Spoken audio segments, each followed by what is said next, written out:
This podcast and every other podcast that I make is brought to you by our supporters on Patreon. They get episodes of this particular show early and ad-free, as well as totally unedited cuts if we have edits, and a bunch of other cool bonus content. So if you want to support this very independent show that runs entirely without sponsorships, make sure you check us out on Patreon. Also, I had to edit this episode myself. Sorry about the audio. Further proof why Patreon is worth it because it allows us to pay our editor, Jack. I am recording. So we've just spent like 10 minutes complaining about people we don't like in the games industry. Now we can start the show. To be clear, I only had one. There's only one. You had one. I had more than one, but you're a bad person than me. It's fine. And even then, I think it's more that they don't like me than I don't like them, and so then I'm just really uncomfortable. I love our little pre-record chats we have these days, Mike. Just get all I think if anyone get it all out. The recordings, we'd be in a lot of trouble. Well, I wasn't recording this time, but I also do sometimes think, man, Zoom, the data they got on a lot of people. Someone's got something. Oh boy! You know, I just recently found out that Ring, the security system, was selling surveillance footage to cops in the US. And I only found that out because of, I don't know if you've seen this, the TikTok bill. Yeah, they've just voted to it has to be owned by an American company or something. So the House has passed the bill, which means it's not been voted on. It means that the bill has been approved and then has to be voted on, right? The exact wordage is, I'm quoting New York Times here. The House on Wednesday passed a bill with broad bipartisan support that would force TikTok's Chinese owner to either sell the hugely popular video app or have it banned in the United States. And it's basically because TikTok allegedly had efforts to mobilize its 170 million US users against the measure. But basically, like, this has been ongoing for a while. It started with Trump. And the idea is that TikTok has like such a tremendous influence on US culture and also is like considered spyware because of the terms of service that it's the same shit that Meta is doing, but I guess their logic is like... I was going to say, Americans are always weirded out. I remember watching, and these guys are friends. I feel I can mock them slightly. I remember watching the kind of funny guys reacting to, I think it was a Transformers movie that had like a product placement of like the Chinese military in it. And they were like talking about it, and they were like, that's really weird that Transformers is suddenly like massively kind of pushing a specific military of a specific country. I feel like it's a blind spot in America that if you're in America, you don't see it. That's how I feel about everything. Yeah, that's so funny. Like Transformers has always been, like Michael Bay in general, literally has a deal with like the American military to like show them in a good light and therefore gets planes. And you know what? I like Michael Bay movies. I don't have a problem with it. But like, yeah, I assume all social media has the same kind of hooks in it, allegedly. Again, not allegedly, certainly Meta does. Like, we know that Meta is... You can say that if you choose to say that in public. I'm not in the UK. Come at me, baby. Meta is collecting way more data than anybody should really be comfortable with and has been caught selling it. And I guess the TikTok thing, it's an interesting one because I don't use TikTok. I have this... Do you not? That's surprising to me. I would have thought that would be... I'm not terminally online. I know that it may surprise people, but I don't spend a lot of time browsing social media, and I have an issue with TikTok specifically where I really like reading, and I don't like videos that jump. It's definitely like a spectrum thing where the audio just constantly changing. To you. It's like, it drives me mental. Like, I really can't handle it. So even if someone is like watching TikTok for a long time in the same room as me, I will have to leave because it just really like, I find it like uniquely very irritating. So Rahul is chronically online, will browse TikTok and then message me TikToks that I will like, and then like once a week we go through them all. So it's like I get like a best of. It's really nice. It's like such a cute relationship it's really nice thing. To have a digest, right? Yeah, 100%. A little curated feed where like sometimes we even mirror it to the TV. So we're like just sitting there watching all these TikToks, and like he gives me context if I'm missing it, whatever. So that's how I consume TikTok. But I feel very negatively about that app in general. In terms of, I have multiple family members who use it. Obviously, Rahul uses it. I really feel like it is uniquely addictive because their algorithm is so impressive, right? I had to stop watching like YouTube shorts. I clicked on one of those once and just lost 40 minutes. I've done that with Reels. Like, okay. So I Yeah. avoided it. I don't do it on YouTube because I don't really look at YouTube very much. I do look at Instagram. It's still my favorite app, more than anything because I follow a bunch of dogs and I follow a bunch of photography accounts. So it's like I find Instagram to be one of the only social media that's like very, oh my God, stop. Sorry, my computer keeps telling me a USB device is not recognized, but it's my mouse, which I'm using. Leave me alone. It's a device being used to listen to us moan about major video game industry figures. That's Probably. All it is. It's like, I heard what you said. I feel like Instagram is still very positive. And then they introduced Reels to compete with TikTok, and I totally got the same effect where they're now giving me dog Reels and dog photography, real photography. And it's so curated to the stuff that I like that I have, it's just so difficult not to get sucked into that format, right? And I feel like... Well, it's designed for that, right? Exactly. It's very good at what it does. It's very good at giving you the things that you want to see, but it is too addictive for something that's not regulated, in my opinion. Not that I trust the government to regulate that, but I do think it's like extremely harmful. People are ruining their lives being obsessed with this stuff because they lose ability to do other things. Like it's extremely addictive. So I'm not a fan of TikTok, and think people would probably be better in many ways if it were banned, worse in many ways if it were banned. It's such a good communication tool, I think, especially for Gen Z. Or like younger millennials, where like so much of everything that's happening with Israel, Palestine, those conversations are really happening on the forefront on TikTok, where I think a lot of people sort of feel safe to discuss it, where they maybe don't in other places, or get educated. It's bite-sized. It's very easy to find a lot of content. You're not bombarded with like disgusting YouTube headlines that slowly put you down that right-wing rabbit hole. Not even slowly. It happens in like a day. Like I feel like there are positives and negatives.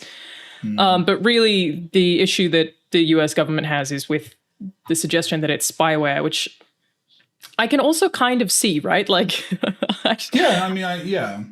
I bet it'll end up with an American company though, right? I think that's the intention. Subsidiary or, Which, oh my God, shut the fuck up. Windows Explorer. Let me just, hang on.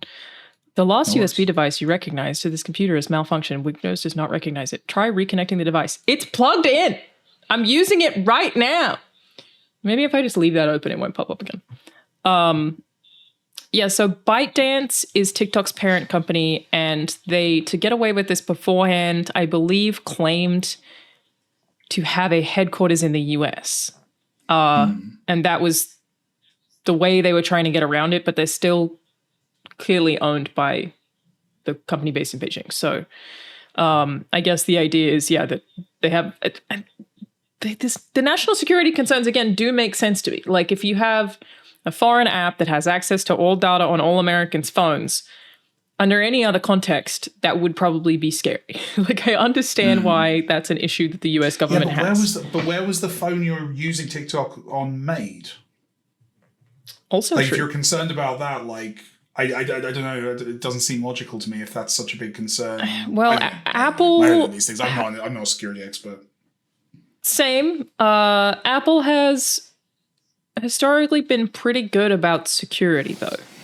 I know that there are cases where the US government has had to take issue with Apple specifically because they wouldn't just unlock people's phones in order to help them read text messages or whatever. So Apple as a company, I think, takes security relatively seriously, or at least that's the last I read. I might be out of date there.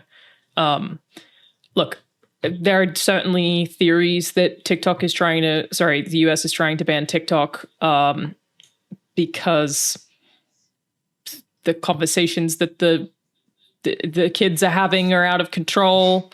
There are free speech concerns. I certainly feel like it's a bit of a free speech infringement, but I don't believe in that conspiracy theory. It just makes a lot of sense to me. Seems why like a side effect, maybe, rather than the intent. And potentially a positive side effect for them, sure. But it makes a lot of sense to me that all of your youth using a Chinese app that is openly collecting all of that data whole countrywide is freaking out the government. It makes sense. So the bill went through, but they still have to vote on it, I believe. There were... Yeah, but my social media I use is not controlled by a foreign government, right? Well... It's not from another country. It's all British made. Yeah, I don't know I use about that. British Twitter. It's called. The US Gavin. doesn't. the US, the UK doesn't care though. I guess. Like, it's fine. You can have it. freedoms, Yeah, no, fuck it. You can have it. Don't worry about it. Can we Sell have them a out. quid? Give us a quid. You can have it. Yeah, sell them out. We don't give a shit. But yeah, sorry. How did I get on this track? Oh, Ring. Doorbells, I think. Ring cameras. I always want to apologize when I do one of these because like I talk about stuff like this on YouTube all the time, but I will always make sure I source it when I talk about it. So whenever I do it on a podcast and I'm like, this maybe I always want to be like, I remember hearing someone talk about this down the pub. Yeah, maybe they said the opposite thing. I don't fucking know. So I apologize for the lack of sources here. It's so yeah. Ring used to give police departments footage from users, basically upon request. They called it a request for assistance tool, which allowed police departments and other public safety agencies to request and receive video captured by cameras through Ring's app. They actually just stopped doing that in January because they got so much criticism for it. But they were initially even doing it for free, which made people think that they were probably trying to get the cops on board to end up wanting to pay for it, which is entirely possible. That's still what this is, that requests for assistance will become a paid thing, so they still have to do that. But yeah, pretty scary to think about the amount of access that Amazon has to everything in your life as well. It's not great, allegedly. And again, I'm in the US, I'm fine. You're in the US. I don't need to protect you. Which is crazy because we do get, like, everyone's really sue happy over here. It's just not libel sue happy. But you got the whole freedom of speech thing going for you. We haven't. It's not my ingrained right to have freedom of speech. Same in Australia. In the same way as it is in America, yeah. Well, it's because we set it up the right way with no freedoms for individuals. Freedoms are bad? That's an interesting turn for this podcast to take. I mean, that's always been the British perspective. I mean, there's different views. Freedom's bad, maybe? Freedom's bad, maybe? Like, what if we just, like, really trust that the royal family will tell us the truth? What about that? Well, hasn't that been fun lately, Mike? Well, I know. Well, hasn't that been fun? Hasn't that been interesting? Oh, I've been paying a little God. bit more attention to it than I should have, to be honest. I went down the rabbit hole with that I think I might make I find it fascinating. my next video about it. Just because I stopped making as many gaming best viewed video. It's so fucking fascinating. Oh my God. So I guess we're just covering everything today. If anyone hasn't seen it, Kate Middleton. This is our general interest podcast. We talk about the haven't news of the even day. mentioned the video game, so we'll get there. Nothing's happened in video games this week. It's fine. No, nothing good. So good. Kate Middleton, the Duchess of Wales? Princess of Wales? Princess? She Welsh. Princess of Wales. She's Princess your of people, Wales, Mike. yeah. You should know. She's the people's princess. She's your people's princess. You're Welsh. Princess of Wales, yeah. Which the origin of which is, the origin of that, right? So the Prince and Princess of Wales are, it's the title given to the heir to the throne, and it was because the Welsh demanded their own royal. So the English king, the British government gave them a child and said, "There's your fucking royal, the Really? Prince of Wales." It's like, it's like a piss take. It's like a joke at Wales. I don't know if that's true. That's what my dad always told me. It might be that that's not true. Hey, but that was source, definitely Mike's dad. That's the Welsh I believe it. colloquial wisdom. Is that it's the English taking the piss out of us. How long ago did that happen? Wait, start over, repeat the last 25 minutes You for can't me. just come in here and demand us to repeat things, Austin. I absolutely can. I'm an American. I feel a pretty strong entitlement to just sort of tell you what to do, both of you damn foreigners. Fair enough. Austin's got the sense that there's like conversational oil here. He's diving right in. I respect it. 1,000%. I claim this hereafter. Spreading in the name of freedom. democracy. Yeah. So Mike was explaining how the Prince of Wales came to be. The story is that it was a joke. It was the English were like, well, you can have, the Welsh wanted a royal of their own. The English said, sure, you can have this kid until he's king and then he can come back. So that's where the Prince of Wales came from. I don't know if that's true. I think it's fun. If it's not but true, yes, as you were saying, nobody tell me. If anyone in the comments corrects me, I'm going to be upset. Don't correct me. So here's an important question about your efficiency as podcasters. Did you just summarize in one sentence what you've been talking about for the last 15 minutes? No, we summarized what we've been talking about for the last 30 seconds. Yeah, you've just come in to Kate Middleton. I keep wanting to say Middletitch for some reason. Kate Middleton topic. We were just talking about TikTok. So we're now talking about the Kate Middleton. Have you seen this? Have you heard about this, Austin? No, but it does sound like A+ video game content. We've mentioned video games twice. All right, look at us go. Yeah. So, we talked a lot about video games before we started recording. We did, yeah. How helpful. Yeah. So Kate Middleton, the Princess of Wales, who lives in England. Of course. Why would she live in Wales? Come on. Never questioned it before, but now I'm slightly confused. Has been missing. She's not been seen since December. And I guess Buckingham Palace came out and said that she had been in hospital for a planned abdominal surgery on January 17 and since has only been spotted once prior to a photo being released. The photo that was released to be like, haha, see, she's alive and well because nobody's seen her since December 25th is photoshopped. Clearly photoshopped. Very clearly photoshopped, ghosting artifacts on the hands. And it's not a real image. It's fake. Wow. Which is the craziest fucking thing. Why would you, though? Why would you do it? 'Cause I don't believe there's anything going on here. I genuinely, at this time, I feel she is fine. I think she couldn't be bothered to take a photo that day, or she's still recovering. So someone took it upon themselves to do a terrible Photoshop. Well, why would you do that? Why would it could have been just like an intern. But Mike, that means that you are calling. Someone would have to check that, though. Like, you're calling the Princess of Wales a liar because no, I'm not. You are. That's illegal. She apologized one day later. Yeah. I'm not talking with Princess. I love the royals. I have no problem with the royals whatsoever. She apologized one day later and admitted that the image shared online had been edited. She said, "Like many amateur photographers, I do occasionally experiment with editing. I wanted to express my apologies for any confusion the family photograph we shared yesterday caused. We don't have anything to add," the palace confirmed to Fox News Digital when asked for comments about the digitally altered photo. But that doesn't make sense because it's not edited like it's got a filter and you've changed some levels. No. Her face is not, it's clearly like not there. Like it's been taken from another image and put on. That's rubbish. Sorry, I saw that going around. Because I was going to cover this further. So there's the picture there's the thing of people fading in like the cover of Vogue, but like yes, that's what I'm referring to. Yeah, it would be incredibly impressive for someone to have the technical talent to take that Vogue cover and alter it to the photo that's there. Would take so much talent that the disembodied hand would raise questions. Like it's completely different lighting situation. That's not the same photo. It's the same face pulling a staged smile that I assume she has a smile. She has to do it a lot. But like when they took down the opacity, again, I watched this very briefly and was like, oh, I'll cover it later. Yeah, because her bones are in the same Isn't place, it exactly the same though?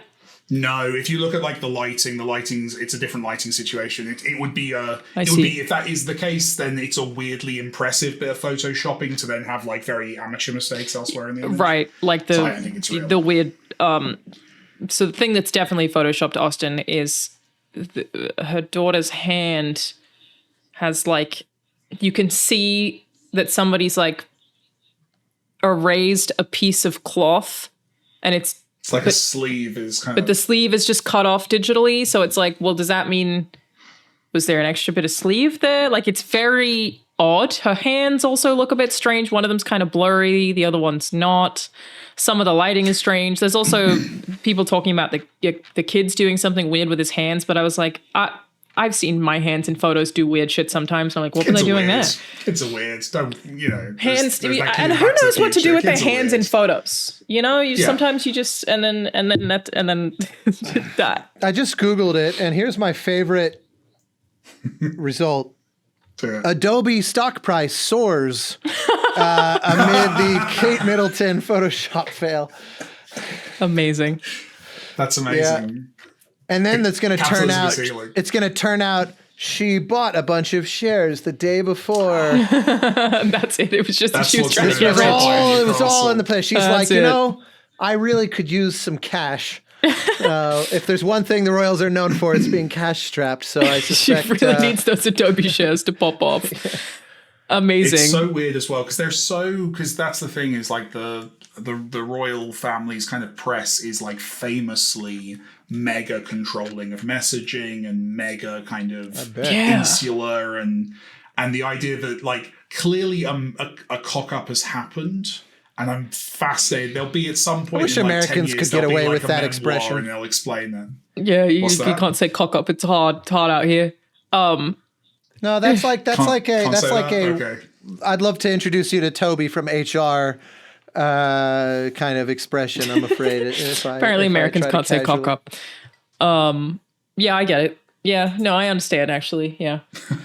Yeah, well, that's all very funny. I know nothing about that. I'm terrible about following. Oh, is Mike frozen? I don't know if you can hear me, audience. I thought he was just. I thought that was just his expression. Video for a laugh. I thought that he was just sitting I there. haven't said the word cock. He's like Guybrush Threepwood. No, He can you hold said his that breath for dropped 10 out. minutes. Or is this itself a then Royals knocking conspiracy theory? Wait, Guybrush Threepwood can hold his. Oh, Zoom's you know, not broken. you can. You're right. That's like You're the right. first line You're of right. Monkey Island. You're right. Yep. I was like, can he? Anyway. No, you're right. I should hope so. As Mike was saying before, he mysteriously froze in this very cute facial expression. I know. It's The Royals have never what a one really- in a million. Yeah, I feel like he did that on purpose. The Royals have never really had a fuck up like this that I'm aware of. Like, that's why it's so interesting. It's like this is one of the only ones. It's so funny, and I also kind of look. I don't know what's happened to Kate Middleton. I don't know why they needed to release this photoshopped image. My only thing is, I keep being like, what if she just like had a facelift? Because I think like when you get plastic surgery on your face, surely you have to go into hiding for a while, right? If you're a uber famous person. Yeah. You don't want people, if you don't want people to know, like you can't be out here being photographed. Like what if it's just that? And he's back. The British government honestly, found me. I was talking that whole time to myself, so Sorry about that. good. Sorry about that. media. That's all right. well, I hope that you were recording locally, and we'll just include the audio so that it's just this. And there's like a period did of 60 do that by seconds. accident. In that audio, I specifically said that would be suggested. So I'm glad, Austin, that you went there. One time Troy, I think, cut off, and I didn't tell the editor. And so the background has Troy going, God damn it. I do remember, I forgot to take it out of the episode. I do remember once amazing. starting my recording before I connected to the call. And so I was like, I'm connecting. And so when you watch that episode, my audio appears before my video does in that same way. And it's just like you guys are having an independent conversation, and it's happened. Hey, we But got in more any fuck ups case, than the Royals. That's true. In any case, yeah, Keep like things surely real. these celebrities who are out there getting like facelifts or whatever just like have to disappear. I don't know. That seems like a very extreme, like it's just speculative, but extreme surgery that You'd pre-can them, wouldn't you? You'd have a bunch of photos, you'd get a bunch of content. Here's me at the Grand Canyon. You're right, though. You're pre-can, right. like, You would. Candid photos. All this you just highly, put on 10 different outfits, take some photos. You're totally right. All the time. My version of that is that there, in the earlier days of my career where I lived in perpetual fear that anyone who hired me would be horrified that I might occasionally take some time off. Because, especially as a freelancer, there's just this idea that you're on call 24/7. And I in a way created that problem because I was like, that's a reason to hire me. I am ready to go all the time. And I do work pretty much 24/7, but, and I willingly, gladly. But occasionally, come up a thing or I got to be out of town for a week. Or the worst would be I'm working multiple jobs at the same time and they don't know about each other. And it's like the scene of Mrs. Doubtfire, at the restaurant, like going and constantly changing in the bathroom and trying to keep both parties none the wiser.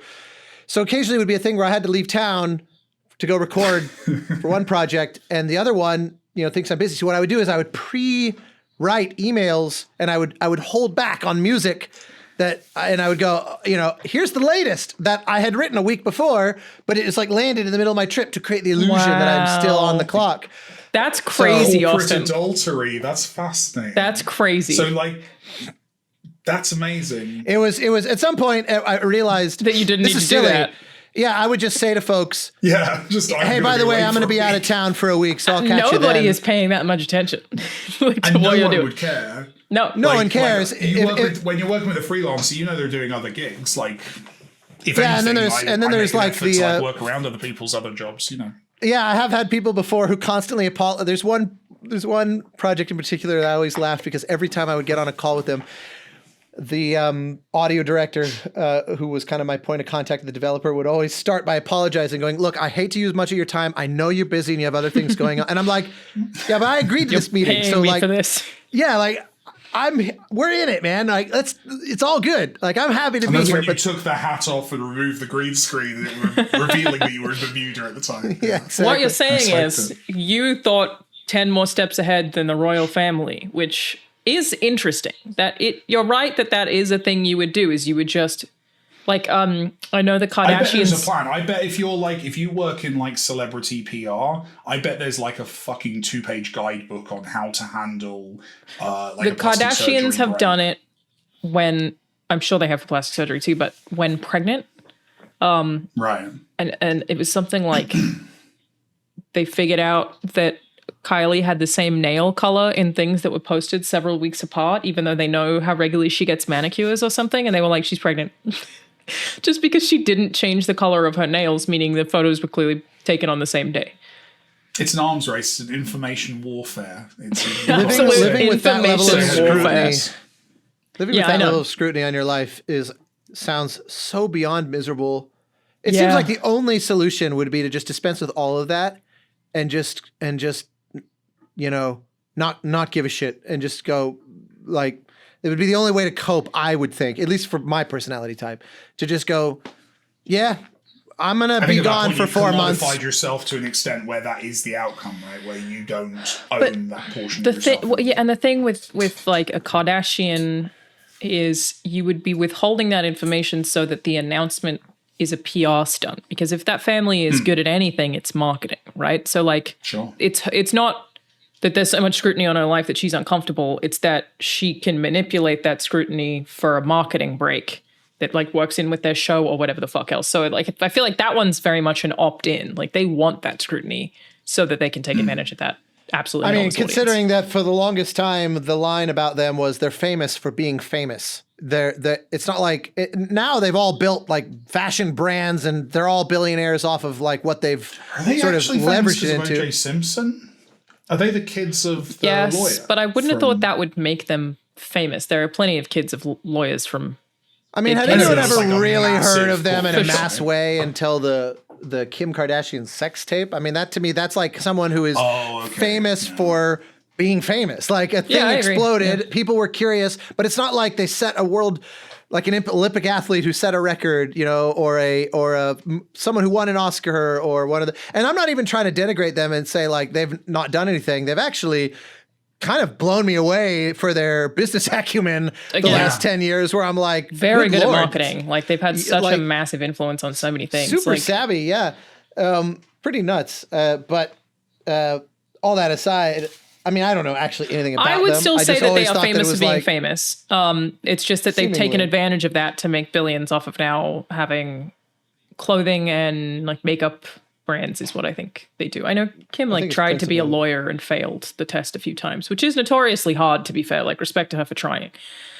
I also don't know very much about the Kardashians, but I imagine, yeah, like they all get surgeries all the time, right? Like, you know, the BBL, you can't sit for like months if you Which get one's that. that? Is that the butts into your lips, or is So, that BBL is they take fat from other parts of your body and put it into your butt. oh, so it's towards the butt rather than from? Yeah, which is why they all have those diaper butts and tiny legs, Yeah. Okay. right? Which I think looks ridiculous, but you know, do whatever you want. But you can't Well, it's a Yeah. fashionable look now, isn't it? That's currently, yeah. But you can't sit after you do that. So like Imagine not being able to sit. for months. So No. how do they record their show? If they can't go to, you have to do it like outside of awards season. I don't know if their butts like look weird surely they are. Surely it's like bruised or swollen for a while, right? I was Like, going to say, it probably goes up and then comes back down again, like most. but I guess you could probably hide that plastic through surgery. clothing. I don't know. I feel like there must be a They do celebrity sell, like, BBL plan. control pants, don't they? That's one of the thing. One of their products. Skims? So maybe there's a Yeah. relationship. Yeah. Maybe that's where that came from. Maybe. I don't know. I don't know I either. would listen to this podcast, by the way. Anyone who's listening to this who's like, I am here for the games. I want the deep dives. Someone once said we had insight. one of the best games industry podcasts, and that's been going for a while. Hey, we used to. For For the record, I am perfectly happy to talk about games if the alternative is plastic surgery tendencies of the Kardashians. It's how you hide a plastic surgery It's the logistics. No, I'm with you how 100%. Kate Middleton. We're talking about Ars project management here. This is fascinating from like a dependency standpoint. Where are the producers? That's a fair Where are the point. producers? Let's get a project manager on the call. Yeah. That Kate And let's Middleton, figure this out. I guess she can't have had just plastic surgery, which again was my guess, because you're right. They would have project managers for the royal family who would have pre-planned pictures rather than them ever needing to Photoshop one. Or whoever's doing, I mean, one of the other things that's like always seemed to be the case about like PR around the royals is it's very old school. So maybe they don't have someone who understands the modern era of like Instagram posting and content. Like maybe they genuinely thought, yeah, this person can disappear for months on end and no one will notice or care. And now it just seems to be like someone booted up Photoshop for the first time to fix it. Just, like, I don't even think there's anything. I know there's lots of like conspiracy theories about like bad things have happened, but I think it's just like genuinely a series of like weird PR fumbles. And now it's embarrassing to like. I also don't think anything bad has happened. them. I would say it is like illness that they didn't expect to last this long or some shit like that. Yeah. It is interesting. Anyone played any So video games very lately? interesting. Or anyone even played I tried any? Pacific Drive. I loved it. And love that game. yeah, That's great. I for some reason from the trailers, which I apparently had only half watched, I was expecting a kind of like experiential sort of, you know, like More Gone atmospheric? Home kind of. Yeah, I didn't expect this semi-hardcore sort Survival. of crafting and yeah, I was like, oh, this is way more involved than I thought. And the fact that it doesn't, as far as I can tell, you can't save your game when you're like out on an expedition. So it has this kind of like super slow motion roguelike kind of quality where you're going, okay, each time out is a thing that you're It's a big event. you better a have really the time unique set game. aside. I think I really like it. I was playing it because the composer is a friend of mine, and he also did Helldivers 2, and so he had these two games come out on top of each other. It's had a good month. It's had a great one. Both such good games. His name's Will Roget. He's also got the new. He's doing the new like the first non-EA Star Wars game that's coming out whenever Ubisoft? Ubisoft's like what's it called? Outlaws. Outlaws. Yeah. Yeah. He's I think there's several composers on that, but I'm fairly certain he's the kind of lead one. Cool. But anyway, lovely guy. It was super talented. Known him for my whole career. And I was very curious because he's kind of an orchestral guy, and Pacific Drive is very sort of textural electronics, and I wanted to check it out. And I was really expecting something very minimalist, and found myself going, my God, I got to pay attention to what I'm doing. There's like systems I have to learn here, which I was not prepared for, but it strikes me as cool. I only played for maybe an hour. I really, really like it. Yeah, I think it's I don't know how popular it's been, but I would say it ends up being in Game of the Year conversations. For anyone who doesn't know, I thought so. it's I would call it a survival game. Set in the Pacific Can you actually Northwest. die? I think you can, right? You can die, yes. Because I didn't get killed, but I wasn't sure if it was because I just hadn't hit Alright, anything you're such the dangerous lead yet. gamer, Austin. I've We actually know. never died in a got video good. game. I got good. Can you actually good. die in that game? Can you like? Is that How would I know? impossible? That's crazy. Not that I've seen. It's weird. Yeah, exactly. And as Austin's referring to, you basically have like an auto shop where you customize your vehicle before you go out on these drives. It's set during 1998. It's really cool. Right. It's very, very unique, very atmospheric. And there are things that I won't even say that I think you like is worth. It's one of those ones where it's like, play it, see what happens. Because like weird stuff happens as you go. You find these like anomalies and it's very cool. Has either of you seen Dune 2? Not yet. Not yet. I will get to Useless. it. I'm looking It's a forward to it. process. Is it amazing? Everyone says it's amazing. I thought it should have been split in two. which I don't know is probably an unpopular take. Dune 1.5. Yeah, again, I know that it's already technically 2 movies, and that they are making a third. Do you understand that though? Do you? Yes, I do. But the book is split into 3 books, 3 acts, and they're very distinct. And I feel like it would have made more sense to split Dune 2 into those 3. In no small part because some of the stuff that's in the movie is really rushed through. Like, there's one particular thing where they're like, he's got to pass this test. Is he going to know how to do it? And then they just don't show it. it's just gone. I was like, oh, well, that could have been fun. I guess the book itself is a little rushed in the latter half, but I don't know. It would have been nice to like dive into some of those things a little bit more. Accelerates, right? Starts very slow, Dune, and then... Which the movies do exactly, to be fair. It makes it very faithful. But yeah, fantastic performances. It's beautiful. The CG is incredible. Dave Bautista, man, what a good job that dude has done. Like, I'm really happy for that guy. Me too. I really am, because he clearly wanted this specific career. Yeah. And everyone wanted to like put him in like Hulk Hogan movies, basically. Right. And he really stood his ground, and he's doing it. It's exactly how I feel about it. The interview where Denis Villeneuve was saying, like, there was a thing that kind of made the headlines where they were shooting something, and he Bautista was kind of like in his own head, kind of messing up the scene or something, and Villeneuve was like, just relax, follow your instincts. You are a good actor. And he was like, I'd never really been told that. And he was like, it was like a really intensely cathartic and validating moment to have this unbelievably seminal director just be like, you got this, just don't work so hard, essentially. I'm paraphrasing and probably badly, but it was very charming. I like that we live in an era where a big, strong guy from movies can like talk about his powerful emotional interaction with another bloke. Like, that seems very recent that we can do that. And it's a good thing. It seems really lovely that we're talking positively about nice relationships between men. Like, the idea that you can The Lord of the Rings always stands out to me as like, not many things like that exist where it's just like men having very strong relationships and bonds. And like that movie, the trilogy, gets shit for not passing the Bechdel test because 2 women only talk one time. Like, it's so funny. I mean, it's better on that front than the book, in fairness. Like, the books. It's just once. But I think like there's always a place for a masculine story with men bonding in very honestly like sincere ways. And I also I wish that stuff had existed when I was a kid. I really do. Yeah, I think Lord of the Rings is really good. Really. I think GTA 5 actually does a pretty good job of that in a way that it doesn't get credit for. It's a relationship between 3 men and it's largely toxic. But it sort of assesses the way that those 3 men are dealing with different facets of the toxicity. And I think like that also got a lot of criticism for being anti-feminist because the only like very particularly strong female character gets killed by a plane. But same case, it is an inherently masculine story with inherently masculine struggles. I think they both really stand out in that way.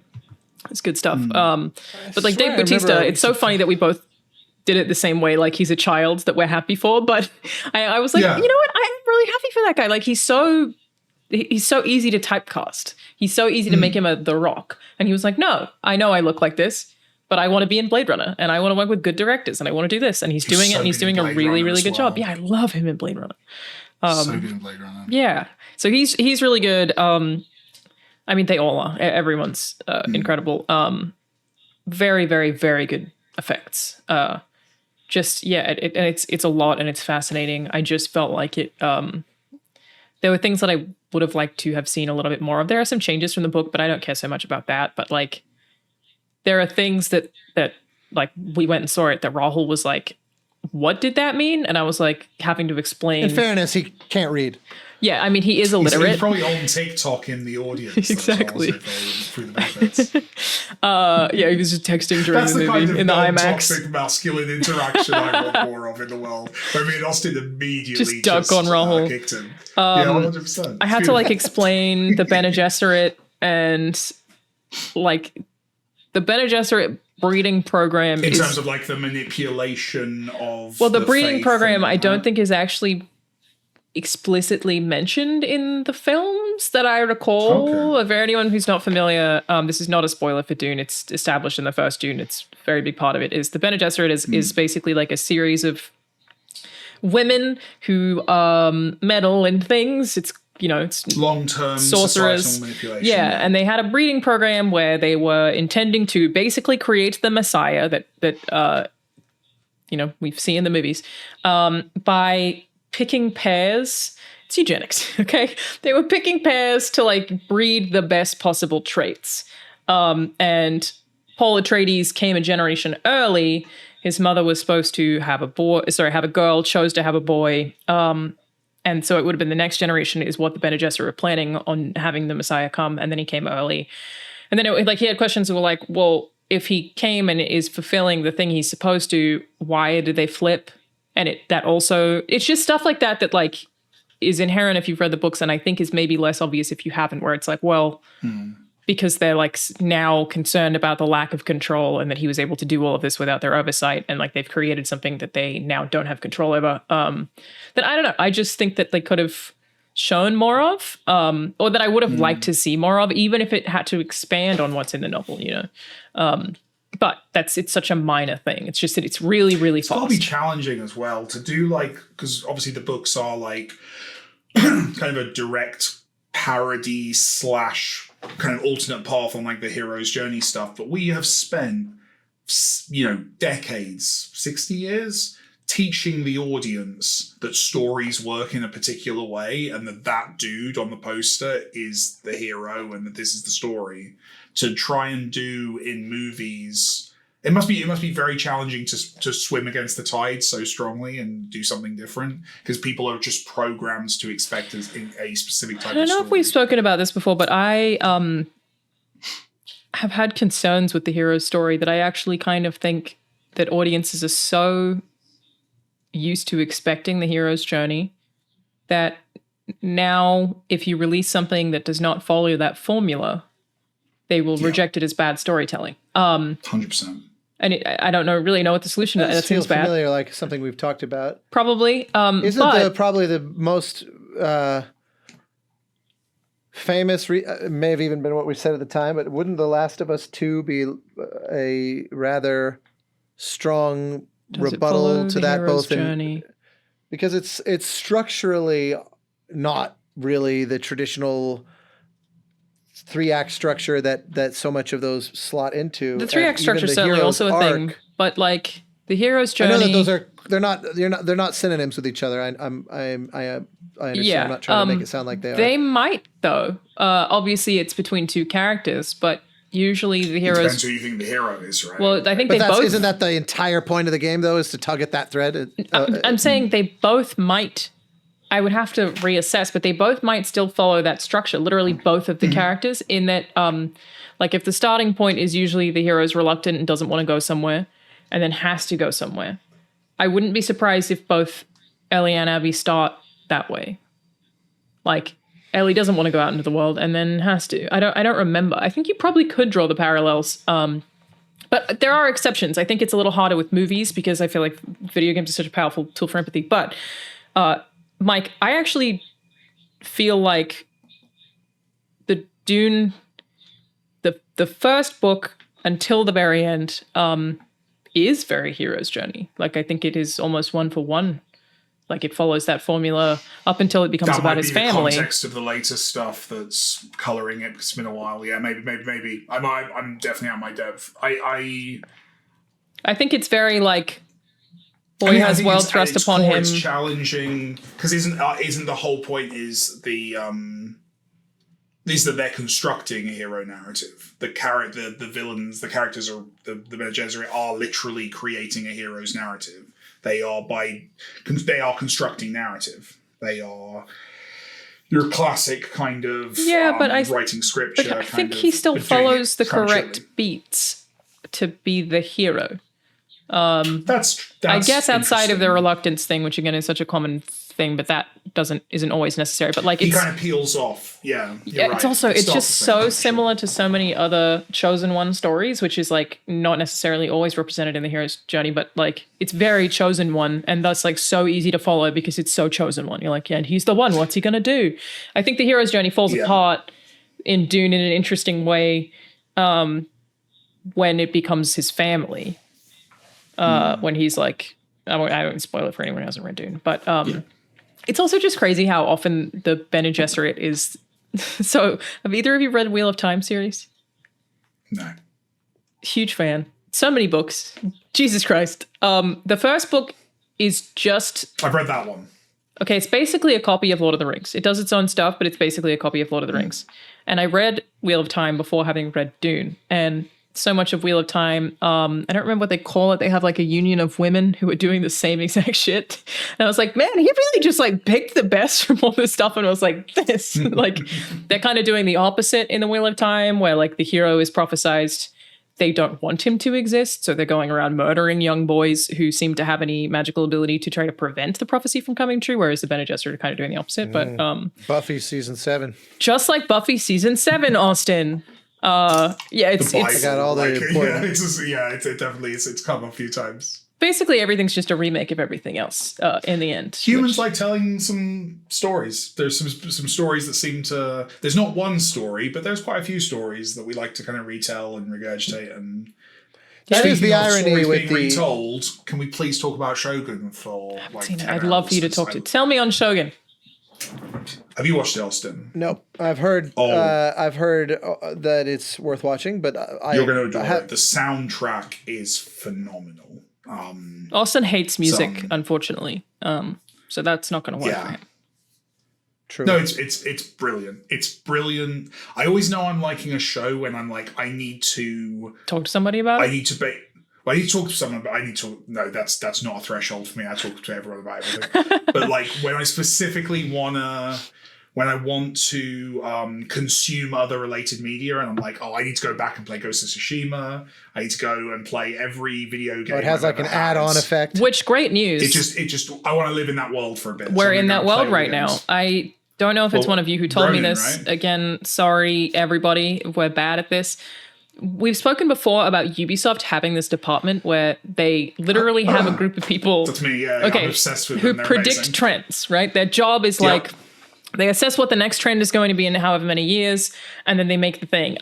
Clearly, there's somebody doing that in entertainment more broadly. Like I feel like we had a zombie era, and then we have a vampire era. We are currently very much in a Ronin era because we've also got back-to-back video games coming out this year that are very, very similar to that aesthetically in feudal Japan. Even like it's so prevalent right now that all of these things coming out in 2024 is like somebody's pulling strings somewhere. That's all I know. But it does mean that you get a bunch of great stuff that will put you in a shonen. Because of this show. Blue-Eyed Samurai. Like I'm there. Yeah. So what is it? I know people love it. I don't know much about it. So it is. So there was a novel. I think the novel is from the I want to say 70s. I might be wrong. And then there was apparently a massive American TV show, like a prestige kind of. You remember Roots that happened? The American TV show about the life of a slave. It was Geordie LaForge was the name. Yeah, LeVar Burton.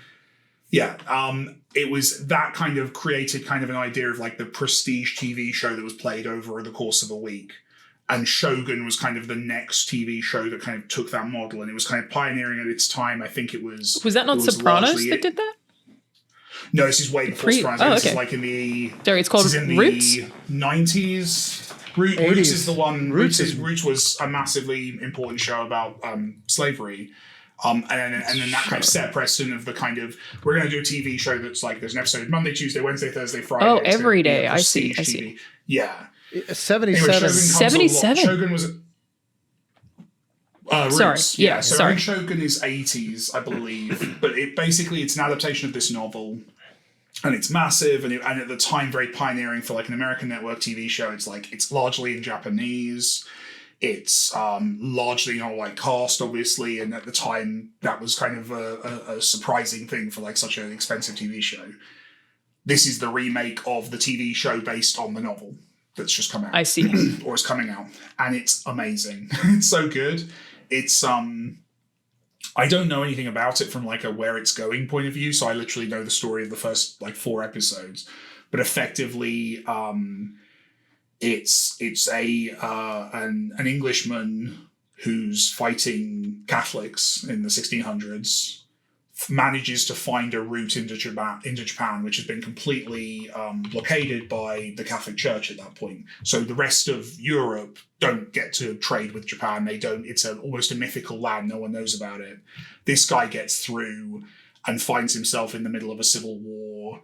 And he's basically your kind of point of view character. And then obviously it introduces this amazing cast of, I think, largely Japanese actors or Japanese American actors who are just telling this story of, this amazing power struggle that happened. And again, I don't know the history. I don't know how rooted in history it is, how fanciful it is. But just in those first few episodes, just the context, I was completely unaware of like what happened with like Catholicism in feudal Japan and what that situation was and how that I didn't know anything about that. Europe. So that is based on... Oh, sorry. Yeah, it says, I pulled up the Wikipedia. It does say it's historical fiction. The character Blackthorn is loosely based on historical English navigator William Adams, who in Japan became a samurai. Oh, wow. Yeah, how cool. Oh, I had no idea. Oh, that's really cool. He's the one aspect of the show where you're like, this is obviously based on a novel that came out a few decades ago, because it definitely is I'm the white man. I'm going to be the protagonist of our story. Welcome, please join me. Yeah, based on the art, I assumed that it was entirely Japanese. It basically is. I think it was filmed in Canada and the US. I think it is an American production, I think.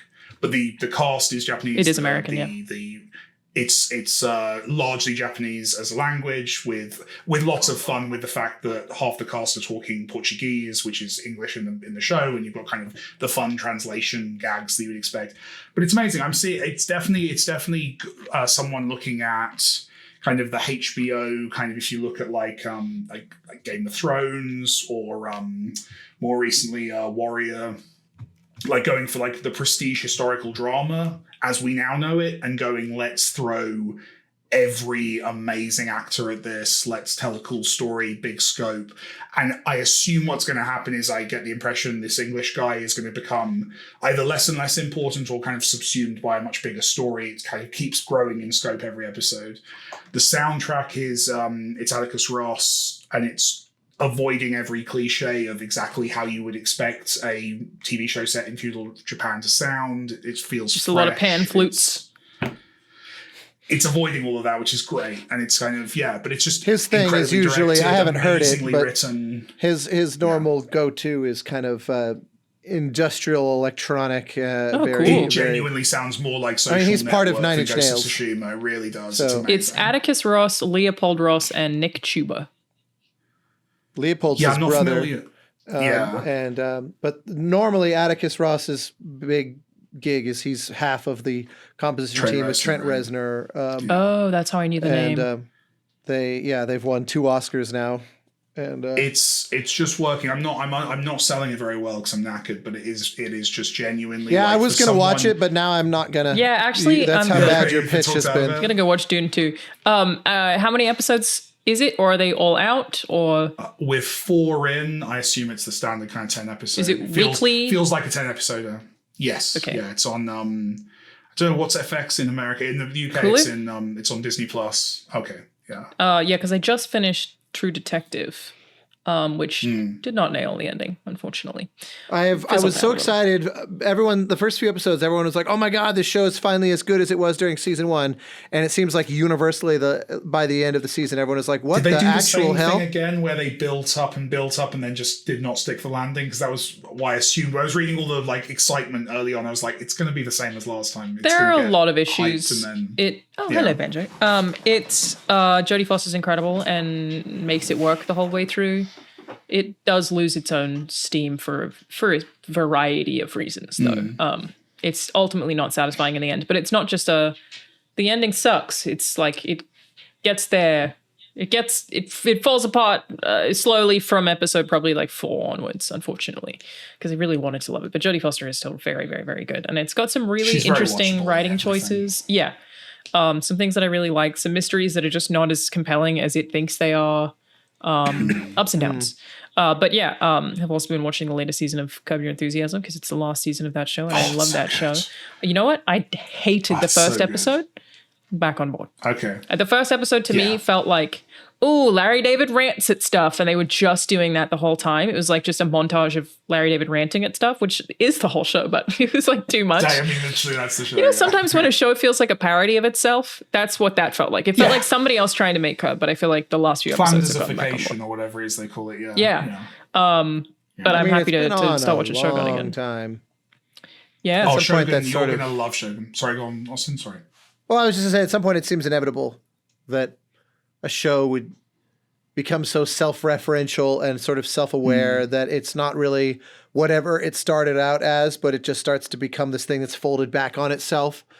That seems inevitable. Series, though, so maybe he's aware of that. Maybe he feels the same way. And I don't feel like Curb has really done that generally. I actually had a friend who used to be like a professional extra, like a full-time extra.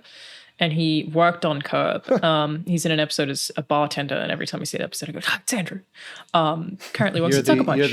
You become the DiCaprio meme? Every time, because he's also in a bunch of episodes of 30 Rock and I forget the name of the other show. Also as a bartender? Gossip Girl. Maybe. I don't know. 30 Rock, he's a protester. Anytime anyone's watching those shows, I'm like, Andrew. But he showed me the script for Curb, and it's so bare bones because it is improv. So they just, their scripts are just lists of scenes and events with almost no dialogue, which is, it's so cool that he has all of those. Because I guess trust in your actors. And that's why they hire comedians. Well, and also like all of the key actors are like famously good improv actors. Yeah. Oh yeah, for sure. Like almost all of their like people who step in randomly are comedians. Like they had Andrew Santino recently, who's a pretty popular comedian. Like they just constantly have people who are very good at improv, and I feel like it does make the dialogue in that show like unusually natural. And sometimes I feel like you can catch Larry laughing at the improv, and you can see that that's what he's laughing at, and there's something extra nice about that too. But yeah, it's sad that show's coming to an end. Fun to find out that Sienna Miller is a good comedy actor. Though. Very good. I've never seen her do anything like that before. Yeah, she's great. I loved her in the most recent episode. And also a very nice send-off for Richard Lewis, who recently passed away, but is still in the final season. Final story arc, that like absolutely perfect. Yeah, very, very nice to see him there. Couldn't have planned it better. Yeah, amazing. But yeah, Shogun sounds like a good next watch to me, because I just obviously got through all the Sopranos. I'm obsessed with it. If you're going from Sopranos to this, that's a jump. Well, I had to take a break. That's why I was like chilling for a while, because the Sopranos, I really wanted to like sit with it, like just like sit in that world for a while. But we've also been doing this thing that I keep wanting to talk to you guys about. Have either of you seen many Terrence Malick movies? Some. Let me give you a list. Thin Red Line, but probably not a lot. Thin Red Line, that, probably, to be honest. Do you have any thoughts? I think I watched it too young. His aesthetic is not going to be for everybody. Certainly. It's there's an impressiveness to his filmmaking, and it's kind of like when we talk about people like Kojima making games like Death Stranding, where you go, I want to live in a world where someone like this can justify making something like this, even though I know it's never really, the odds of this capturing a wide swath of audience is very low. It just doesn't traffic in the kind of totally sort of styles that people have shown to respond to. He makes poetry. He makes long form poetry, really. So the reason I bring it up is that Mike Flanagan and a bunch of friends, he's put on, we're calling it Flamalic Fest, because every Wednesday we go to Mike's house and watch Terrence Malick movies. I'm so glad that he sounds exactly as nerdy as I want him to be. We have t-shirts. Oh my god. Oh my lord. That is amazing. Go watch Terrence Malick movies. This sounds like the best hangout. It's great. So cool. And he's basically just making a bunch of friends watch these Terrence Malick movies. So Thin Red Line was last week. I didn't go to the one this week because I'm sick and I didn't want to get anyone else sick, but I'll have to catch up on it. But it's been a really interesting experience because he always gives us Thin Red Line? I loved Thin Red Line. I really did like it. But he gives us this context to start. So he'll give us it's like a 4-page speech that he gives us before we watch these movies. And he also lets the title play for a while. Exactly who I want him to be. He's exactly who I want Mike's him to be. wonderful. For real. Mike is wonderful. So we sit in his little home theater and he'll let the title screen play for a while because you kind of have to watch a Terrence Malick movie without the expectations of it being a normal film. And he's right. And I think that really helps when watching them, is that it's you can't expect the normal plot in those movies. They're quite different. So Thin Red Line, we're always watching the extended cuts. Not the hero's journey. Not at all the hero's journey. Thin Red Line, there are things I don't like about it. Like Terrence Malick movies have a lot of, for anyone who's not seen them, literal poetry where someone is saying poetic shit over shots of nature. I have trouble taking that seriously. Sometimes I will literally tune it out. I had especially a lot of trouble with Thin Red Line because it was mostly shot in the Daintree Rainforest, which is a place that I've been to 1,000 times. I've been there so many times that I just kept being oh, it's home. And so I just had trouble paying attention to the poetry. It's also very pretentious. But that movie does this really interesting thing that I think The Last of Us Part 2 also does, that I always credit that game for doing in such a specific way, is they have this battle to the top of the hill. They get to the top of the hill. It's triumphant. It's the climax of the movie, and yet it's halfway through the movie. And then after that, you've taken the audience on that height, but they still have to sit with the aftermath of these men waiting to leave, because the reality of war isn't just you finish the fight and you go home. You do have to wait around for months, or take out another outpost, or deal with whatever the fuck else you have to deal with. They're crying in the rain. Somebody finds out that his wife left him. There's so many things that happen right afterwards that bring you super low. That's so unusual for a movie, but works really well because it's that's literally one of the realities of war. And I think one of the things about Thin Red Line is that it came out alongside, is it Saving Private Ryan? I think that's how I watched it as a teenager. I think I watched those two movies and I was this is way more boring. I think I was 15 or something, and it was one of them was a cool war movie and one of them was boring. Yeah, so The Thin Red Line came out December 23rd, 1998. Yeah. And I was 14, yeah. Thin Red Line, Saving Private Ryan came out July 24, 1998, but re-released in December for, I think, maybe an Oscars ploy. So they were both back in cinemas at the same time. Saving Private Ryan is a very pro-America, action-focused, climactic film. Thin Red Line is effectively the opposite. Thin Red Line is very anti-war. It certainly doesn't try to make you think America is the good guys. There is no climax. And it's an intense double bill to do those two. Yeah, watching those two back to back, man. But yeah, that's the context of when it came out, I feel is such an interesting thing that it's kind of nice to think about. You're getting these two separate perspectives on war from very, very different creators. And yeah, I think probably a lot of people don't like Malick because it is very unconventional storytelling. One of the movies is shot entirely during the golden hour, which meant that it took them a year to make because they could only shoot during the golden hour, which is actually only 20 minutes. And there's so many shots of animals, and it's pre-volume. Yeah, things are a lot harder back then. But it's been a really interesting journey to go on. So right now, my life is watching Terrence Malick movies every Wednesday and Curb Your Enthusiasm on a Sunday night. It's great. Those are two very similar things as each other. We'll be adding Shogun as well. Yeah, so Terrence Malick movies are Badlands, which is still my favorite so far. I think that movie's very, very good. Days of Heaven, Thin Red Line. And the thing about Thin Red Line as well, because there's... so Days of Heaven was shot in 78. Thin Red Line was shot in 99. Days of Heaven and Badlands was so esteemed that when Thin Red Line came out, actors were begging to be in that movie. The cast in that movie is so stacked. Holy shit. It's every famous person in the 90s is in that movie. It's so good. And they're all very good. And some of them were in it and completely cut. Viggo Mortensen didn't even end up in the final film. People were offering to do it for free. Leonardo DiCaprio wanted to have a meeting with him when he found out that he was making Thin Red Line, and so flew to the Austin airport to sit in a lounge to have a meeting with Terrence Malick to see if he could get in the movie, and he didn't. Famously, I think it's Adrian Brody thought that he was the lead, and then went to the premiere and found out that he wasn't. It's like almost not in it. There's like, I think 4 famous actors who were in it and people who were willing to work for free just because they wanted to work with him so badly who didn't.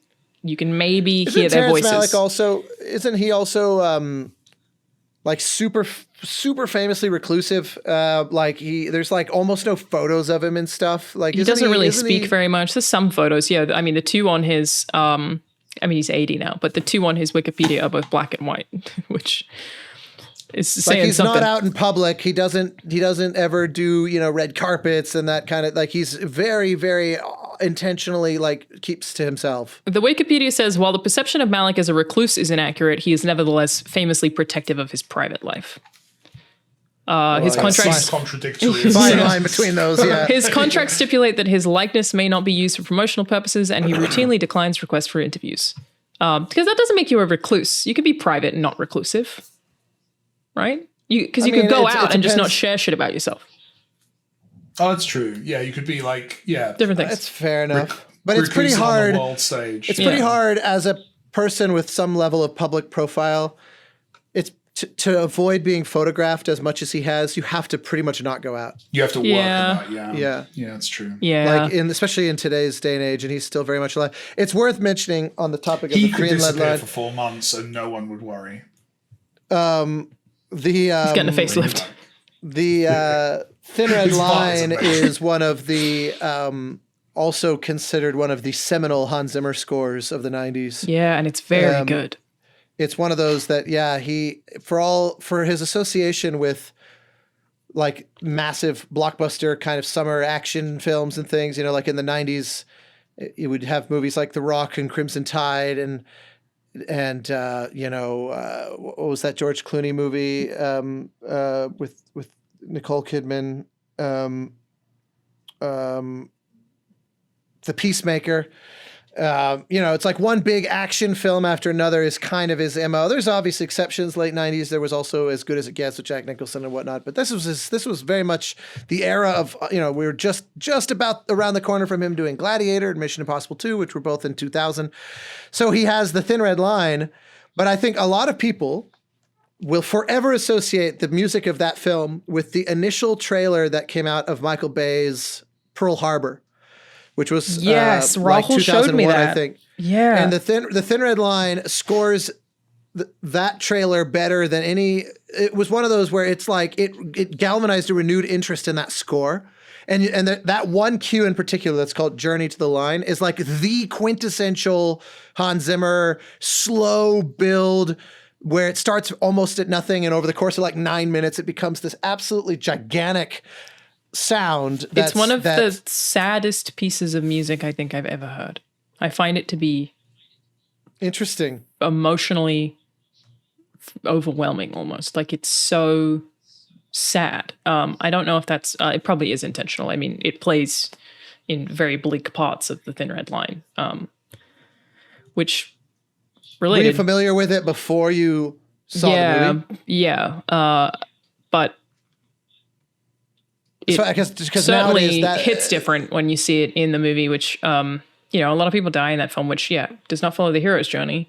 Half of it is about a bunch of soldiers who you don't know their backstories and you don't know shit about them and they're all dying and you just watch these like little platoons die. The point is it doesn't matter because it's, again, just, that's the reality of war. People just go out and die and their stories don't matter. And I really like that about it as well. But I had heard the song and Rahul then showed me the trailer edit because people have also edited that song, or maybe Zack Snyder did it, onto the Man of Steel trailer.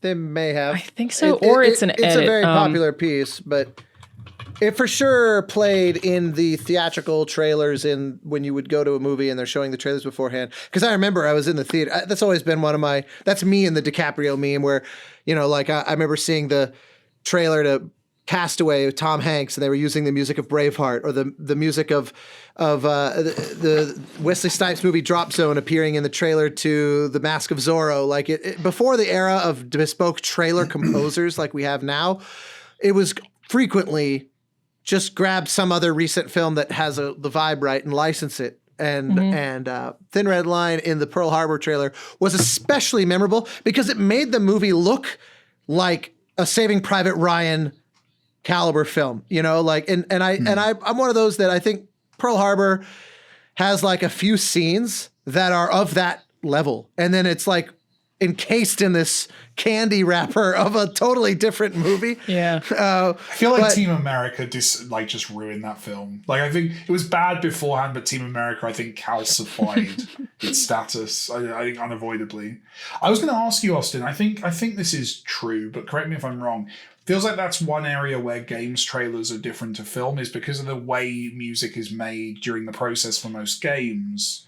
Game trailers generally do actually use a soundtrack intended for the game, don't they? I feel like that's a much more common thing than whereas films, very rarely those first trailers actually use the music from the film. Yeah. Do games? I feel like games generally use the music from the game. I think. Would you say that's true of trailers for your stuff you've done over the years? In my particular case, it's been a very eclectic mixed bag because sometimes yes, some like Journey, the initial teaser that went out for Journey, they just took the theme that I had written and they cut the trailer to it. So I didn't score the trailer; they just used the piece I'd already written. Yeah. Alien Fire Team Elite. I scored the initial trailer. They just said, hey, do you want to score the trailer? I was almost done with the main game. And they were like, hey, we're getting ready to do a launch trailer. You want to just throw it on the pile? And I was like, sure. And that's happened a few times. And then a game that comes out at some point, I don't think it releases said anything. So I won't catch myself here, but, or rather I will catch myself here. But Stoic's next game called Towerborn that is coming out. It's a Microsoft, partnership title, the guys that made the Banner Saga. That trailer they released at a Microsoft showcase sometime in the last year. I did not work on it. They hired a marketing agency and they have their internal music people, which is kind of the Hollywood style, except that they called me and they said, will you share with us the music so we can try to sneak reference to it into the trailer? So their composer actually quoted my music in their own piece. And I have had things like that come up here and there before as well. What do you consider quoting music to be? Like I have a theme that's in the game, and that melody appears in their trailer. It's admittedly pretty hidden. Like pretty much, I'm probably the only person who would ever really know, spot it, because they're doing the trailer thing where it's just a bunch of sound. So it's kind of in there. But I thought that was nice that it's like a classy gesture to say, hey, we'd love to kind of include this. But I would say by the numbers, you're probably right, Mike, but it's one of those where it's not a clean average because AAA studios function very similarly to the Hollywood model where, we'll also often use popular like top 40 songs. Which so do Hollywood films. True. The classic thing now is the piano, high reverb piano doing funny. You take like, Pure Imagination from the I Got Five on It remix. So like that's a thing. So they are making new versions using pop songs. That's become its own cliche. Yeah, there's like a Call of Duty thing where they just throw some David Bowie in there, but it's dubstep. Yeah. What's the name? What's the viral video that was like every trailer ever or something? Where it always stands out to me that like Saints Row, I think it was 4, used Power by Kanye West. That's the one. And like almost like right around the time that song hit popularity, which also boosted that trailer because the song was so popular at the exact same time that the trailer came out. I mean, that's why these music supervisors and record labels are in constant courtship with these marketing companies and trailer houses, because it's a very symbiotic relationship. It's analogous to the way that the record labels and all that have a very strong symbiotic relationship with games like Madden and EA Sports and whatnot, because licenses appearing in those games can launch careers, especially like for hip hop and genres like that, where if you can end up in a Madden game, that will expose you to more people than a world tour, like instantaneously. And careers are made. So it is a Tony Hawk. It is a There's bands that I still listen to. I just saw Jimmy Eat World 2 weeks ago, and I found them through Tony Hawk. Like it's definitely a thing. Era, So this. So anyway, all that said, the trailers, Mike, I would say if you took big AAA games, which obviously there's not very many of those by the numbers. Like if you even if you take mobile games out, which really screw up the numbers. Sure. But if you'd have, the garage and bedroom coder indies up through to Insomniac and Naughty Dog and Sony, Santa Monica, etc. And if you take the biggest AAA out of that equation, since that's a comparatively small number then at that point of the absolute biggest budget kind of projects where they're doing like full-blown highway billboards and TV ads at the Super Bowl, like major marketing, like 100 million plus marketing campaigns. At that point, with those out of the equation, probably, most trailers are somehow connected to the actual score at a far higher average than... it makes sense, right, from like a production process point of view. Yeah. But like when I think about, for example, any given year of the Game Awards, which contrary to the name is all trailers, I love the trailer awards. I feel like most of those probably are licensed pieces that are in those trailers. Yeah. I'd love to see like, even though they're not all necessarily huge AAA games in the Game Awards. Also true. But it's easier to buy something off the shelf for sure. Like a lot of the time, especially if you're short of time. Well, and it's not like the developers are the I just ones feel like making music these trailers. starts earlier in the process. Say again, sorry? Well, and part of the reason when you say pulling it off the shelf is that it's also because the people making these trailers are almost always different from the people making the game. Like it's not like... Oh, true. They use trailer houses and outsource trailer production entirely, yeah. For both the But even sake then, of... I feel like they'll often do the referencing you're talking about. Yeah. Yeah, it's done every which way. And as an example, Aliens Fireteam, they asked me to score the initial trailer. I think what ended up in the final trailer was some combo of what I wrote and some other piece that they stuck in there that they had the rights to, and they at the 11th hour were like, actually, let's blend these things. So that happens all the time. But then they released multiple trailers after that I had nothing to do with.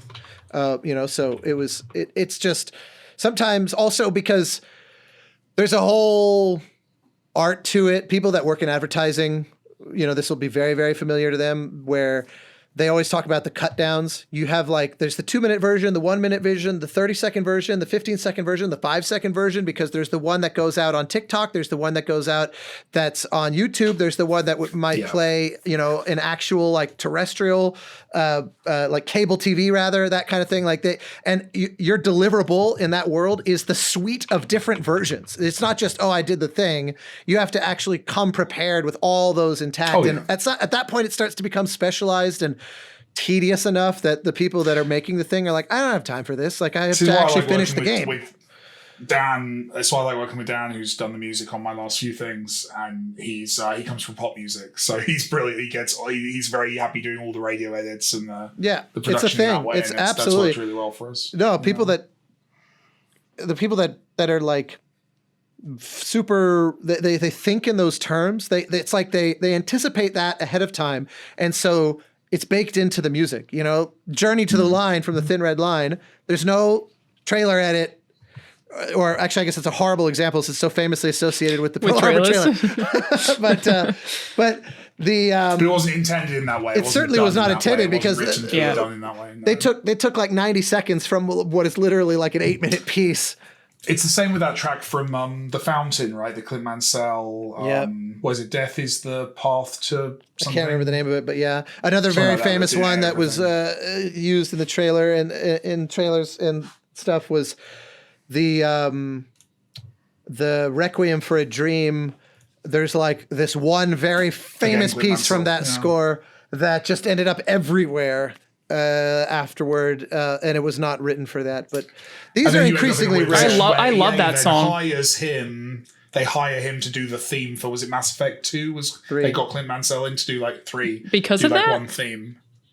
Well, because at that point he was the hotness in soundtrack. Wow. It would be like there's got to be a AAA company that's currently got Atticus Ross and Trent Reznor doing something for them. I would assume. True. Well, Trent Reznor was part of Quake in the 90s. really? No way. Don't you remember with, 9 Inch Nails? 9 Inch Nails. Yeah. I mean, he's a founding. He's so talented. 9 Inch Nail. I mean, it's like goes back to the 80s. But don't you remember that the ammo cases literally were boxes of 9 Inch Nails? Like oh my your God. nail gun. Don't you remember I never that? put that Neither. together. It's I never literally put their that logo, together. the NIN logo. It's in the Yeah. game as Never like, even this was like occurred a to me. brand deal. Yeah. Oh, yeah. Wow. Yeah. That's Oh, yeah. rad. And actually, to the point a minute ago, that's probably the first time I ever heard of Nine Inch Nails was playing Quake back in the 90s. Because I wasn't really like an industrial music guy as a teenager. Frankly, probably so it same. I wasn't just in my didn't radar. know. I just had no it was- idea. Well, because I remember that it's like I was playing with a friend, and they were like, "Oh, no way, is that a reference to?" And I hadn't clocked it in the moment, but then fellow young person Steve Buscemi was like, "I know them," and so yeah. Anywho, were you about to go? Because I got to go. We are. Thank you for listening, everybody. We really finally got Play Watch Listen's opinions on the BBL. But hey, I'm glad we got that out there. Kate, if you're out, All the rest of there, this I'll is gonna you. get cut. Once that part is laid down by Mike. We will all be at GDC next week. I am hosting the GDC Awards next Wednesday. If you would like to watch, it's difficult to give you the time that it's streaming because it technically just starts after the IGF Awards, but I would guess around 7:30. You can watch it on twitch.tv/GDC. We're going to try and record another in-person episode, hopefully, depending on schedules. We'll see how we go. And if we do, that will publish in 2 weeks from now. Also, Wednesday night is the awards, and Wednesday midday is GDC's first ever concert, which I will be conducting and hosting. Gotta go check that out. Yeah. And I'll be having a coffee in the Starbucks around the corner. Streaming it on your phone? And, stream on my No. No. Not even. Ridiculous. yeah, No, I was gonna put Put in absolutely my not. place. Yeah, no. That's cute though, Austin. Nice try. There's a reason that Mike works with a different composer. He knows things Fair. about pop music. That's true. That's true. There will be zero pop music on our concert. So fair. That's a good point. Oh, it's all popular though, Austin. It's all popular. Yeah. Well, that's true. It's true. It's a couple deep cuts, but yeah, true. Very cool though. Should be a lot of fun. Is Some that surprise streaming somewhere, guests. Austin, for people who aren't going in person?